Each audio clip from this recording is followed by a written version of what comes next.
How to find the target circle barcode on target application. Hey everybody and welcome back to our channel. In today's video, we are going to provide you with a step-by-step tutorial for that. So here's how you can do it. You can just go and follow out this process. So for that, we can just go over and open up the target application or even go to target.com and log in with your account if you're not logged in. You can just head over and follow that process and make sure we are signed in into the correct target account. After that, we can look out for wallet option. For that, you need to look out for your account. For that, tap on the account option in the top right and a menu pops up on your right hand side screen. Now from here, what we can do is we can just go over and look out for this option called target circle from the drop down menu that appears.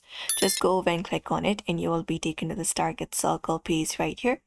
Now from here, what we can do is we can just scroll down until we see a section for target barcode, my barcode or show barcode option.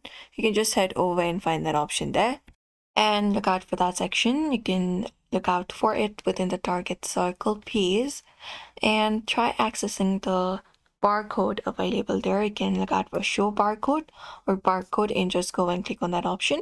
Usually it should be under wallet as well. You can check it out and there you can just go over and try finding your target circle barcode. But usually this is how you should be able to find it. You can try it out. So we hope this video was helpful. Give this video a like and subscribe for more tips and tutorials.